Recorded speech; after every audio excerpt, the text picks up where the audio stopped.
If a person doesn't do full tshuva for those sins, HaKadosh Baruch Hu is not letting go of those things. There is no such thing as HaKadosh Baruch Hu is going to pass. So here, HaKadosh Baruch Hu also shows us the difference. The first guy wanted to enter, but he really didn't have the right kavanot. He didn't really have good meaning. He was just coming in here to make some money. He was just coming in here to get some fame. He was just coming in here to take advantage of people. I don't even want to talk to him. I don't want to talk to him. Get out of my face. Finished. Not interested. You just wasted all the money to put this whole thing together. No siyata dishmaya.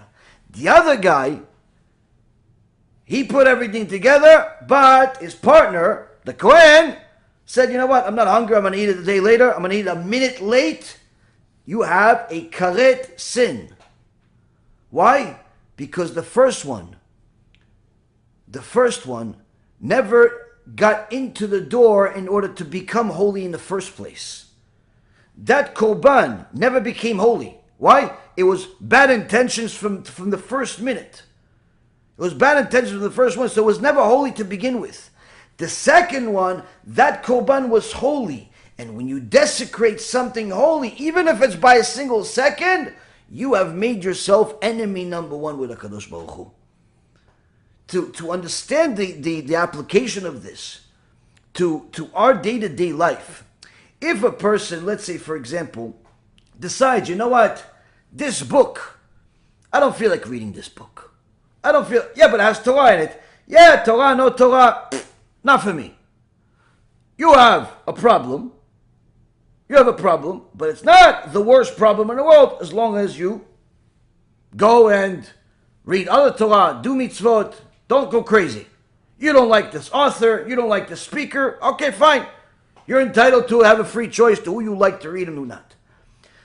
But another guy that sends me a message, and because of his anger, and how upset he is at something that apparently I said at one of the shurim, whether it's the Lubavitcher Rebbe or the Chabad or something else, and shows me that he received a copy of my book and he threw it in the garbage, that person literally just committed spiritual suicide. I feel bad for him. I didn't even say, honestly, for me, it's very upsetting because it's like, simply, you took a kid, you took my child, and you put it in the garbage. My question is, why would you do that? Now, you don't like it? Fine, give it to somebody else. Why take something that you didn't pay for? Why take something that doesn't belong to you even? Why take Torah from the world and decide to throw it in the garbage? Simply because you don't like who's on the cover?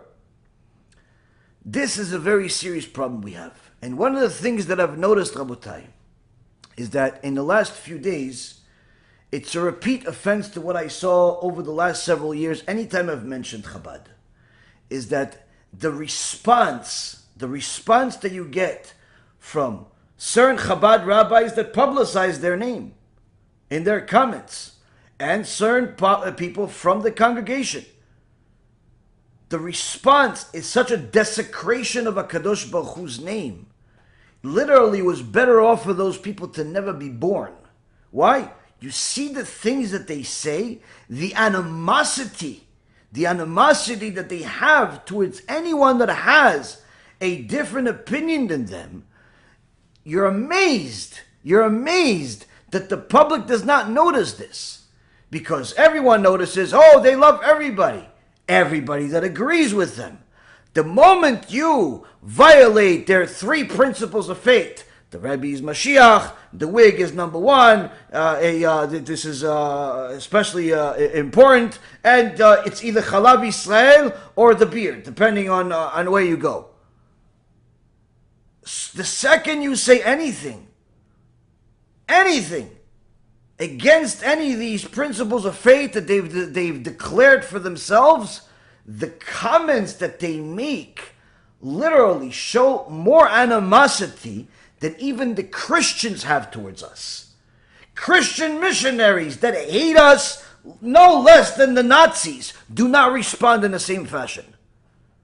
And they do it publicly, they do it in such a loudly, proudly, And this, Rabotai, is a very serious crime. This in itself shows that there is a problem even greater than what we've mentioned. Now, if a person disagrees, no problem. No problem. You can disagree. You can agree. There are different ways to do it. But to go and publicly insult, to call people names, to do all types of things, this is not a place for it. To do it proudly on the internet, to have an entire team of lunatics simply spam your phone 24 hours a day, calling you at all hours of the night, text messaging, all types of things, calling multiple numbers, doing all types of things. This is a sick group of people. Now, of course, this is not all of Chabad, or else I would have to change my phone number because simply the phone would break.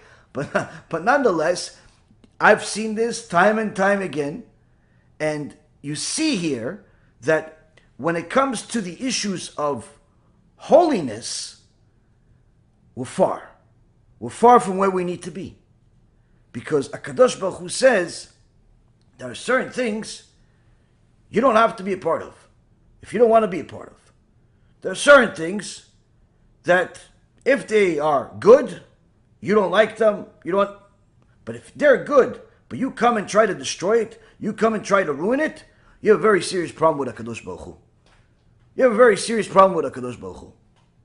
And that's one of the things that I thought to myself. With this guy sends me a picture of him throwing my book into the garbage. If you didn't like my book, no problem. No problem. Don't read it. If you didn't read it, I would know. In fact, even if you didn't like it, and you didn't like me, so much so that you threw it in the garbage, why do you have to send me the picture to do that, to show me that? What do you get out of that? To show that you're throwing the book in the garbage. What do you get out of that? That, Rabotai, is evil. That's evil.